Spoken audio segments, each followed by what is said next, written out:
Judges chapter 19. In those days, when there was no king in Israel, there was a certain Levite living on the farther side of the hill country of Ephraim, who took for himself a concubine out of Bethlehem, Judah.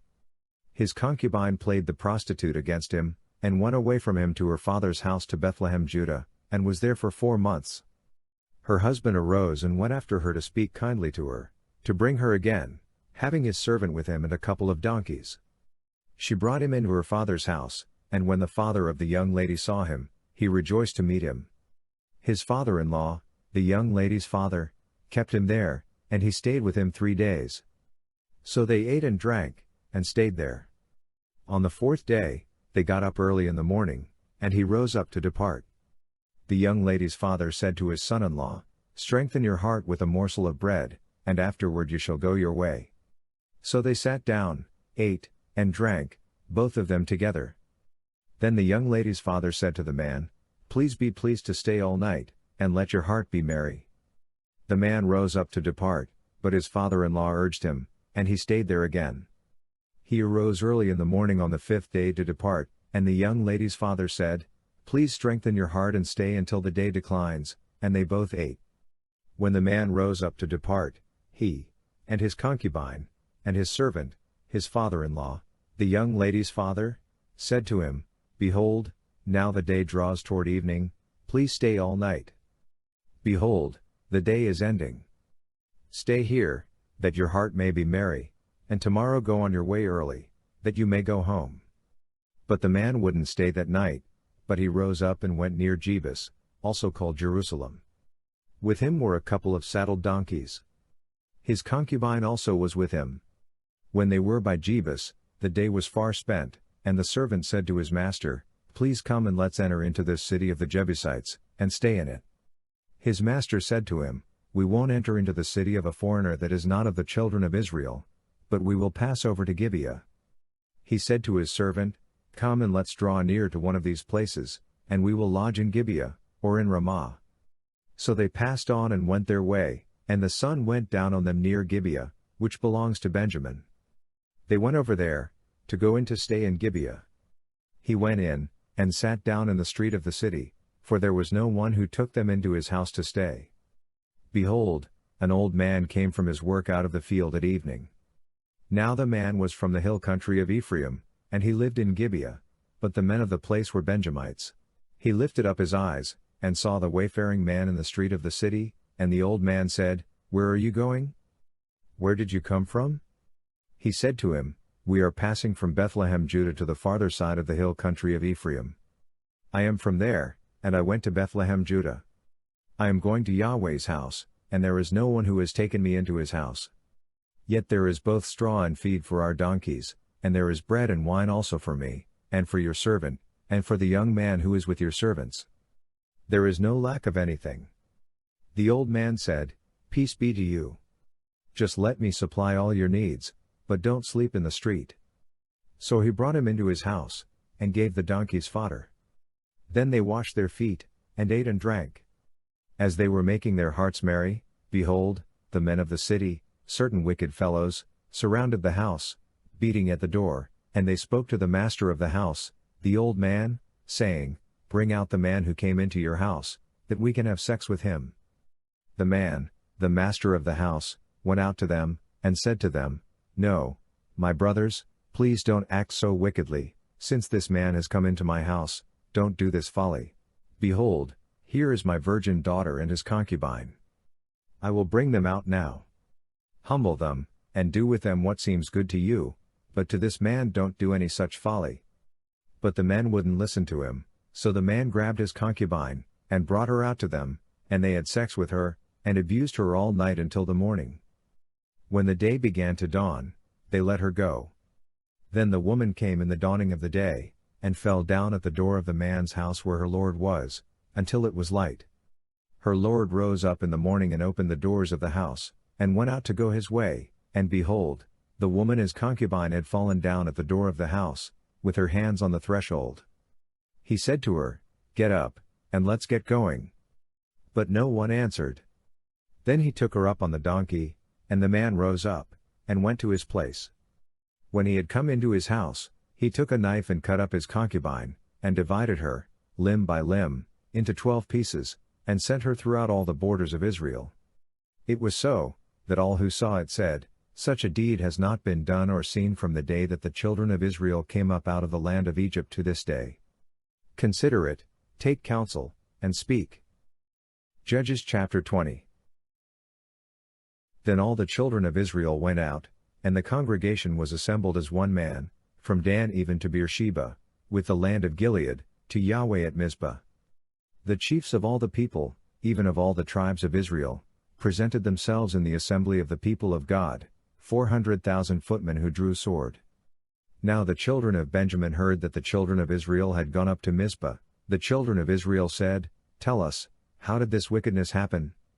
The Levite, the husband of the woman who was murdered, answered, "I came into Gibeah that belongs to Benjamin, I and my concubine, to spend the night. The men of Gibeah rose against me, and surrounded the house by night. They intended to kill me and they raped my concubine, and she is dead. I took my concubine and cut her in pieces, and sent her throughout all the country of the inheritance of Israel, for they have committed lewdness and folly in Israel. Behold, you children of Israel, all of you, give here your advice and counsel." All the people arose as one man, saying, "None of us will go to his tent, neither will any of us turn to his house. But now this is the thing which we will do to Gibeah, we will go up against it by lot, and we will take 10 men of 100 throughout all the tribes of Israel, and 100 of 1,000, and 1,000 out of 10,000 to get food for the people, that they may do, when they come to Gibeah of Benjamin, according to all the folly that the men of Gibeah have done in Israel." So all the men of Israel were gathered against the city, knit together as one man. The tribes of Israel sent men through all the tribe of Benjamin, saying, "What wickedness is this that has happened among you? Now therefore deliver up the men, the wicked fellows who are in Gibeah, that we may put them to death and put away evil from Israel." But Benjamin would not listen to the voice of their brothers, the children of Israel. The children of Benjamin gathered themselves together out of the cities to Gibeah, to go out to battle against the children of Israel. The children of Benjamin were counted on that day out of the cities 26,000 men who drew the sword, in addition to the inhabitants of Gibeah, who were counted 700 chosen men. Among all these soldiers there were 700 chosen men who were left-handed. Every one of them could sling a stone at a hair and not miss. The men of Israel, besides Benjamin, were counted 400,000 men who drew sword. All these were men of war. The children of Israel arose, went up to Bethel, and asked counsel of God. They asked, "Who shall go up for us first to battle against the children of Benjamin?" Yahweh said, "Judah first." The children of Israel rose up in the morning and encamped against Gibeah. The men of Israel went out to battle against Benjamin, and the men of Israel set the battle in array against them at Gibeah. The children of Benjamin came out of Gibeah, and on that day destroyed 22,000 of the Israelite men down to the ground. The people, the men of Israel, encouraged themselves, and set the battle again in array in the place where they set themselves in array the first day. The children of Israel went up and wept before Yahweh until evening, and they asked of Yahweh, saying, "Shall I again draw near to battle against the children of Benjamin my brother?" Yahweh said, "Go up against him." The children of Israel came near against the children of Benjamin the second day. Benjamin went out against them out of Gibeah the second day, and destroyed down to the ground of the children of Israel again 18,000 men. All these drew the sword. Then all the children of Israel and all the people went up, and came to Bethel, and wept, and sat there before Yahweh, and fasted that day until evening. Then they offered burnt offerings and peace offerings before Yahweh. The children of Israel asked Yahweh, for the ark of the covenant of God was there in those days, and Phinehas, the son of Eleazar, the son of Aaron, stood before it in those days, saying, "Shall I yet again go out to battle against the children of Benjamin my brother, or shall I cease?" Yahweh said, "Go up, for tomorrow I will deliver him into your hand." Israel set ambushes all around Gibeah. The children of Israel went up against the children of Benjamin on the third day, and set themselves in array against Gibeah, as at other times. The children of Benjamin went out against the people, and were drawn away from the city, and they began to strike and kill of the people as at other times, in the highways, of which one goes up to Bethel and the other to Gibeah, in the field, about 30 men of Israel. The children of Benjamin said, They are struck down before us, as at the first.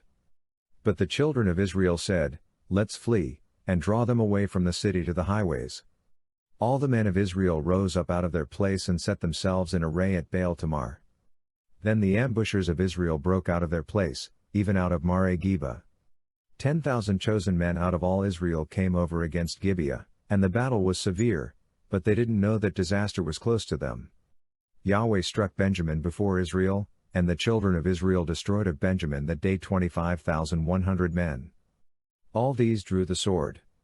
So the children of Benjamin saw that they were struck, for the men of Israel yielded to Benjamin because they trusted the ambushers whom they had set against Gibeah.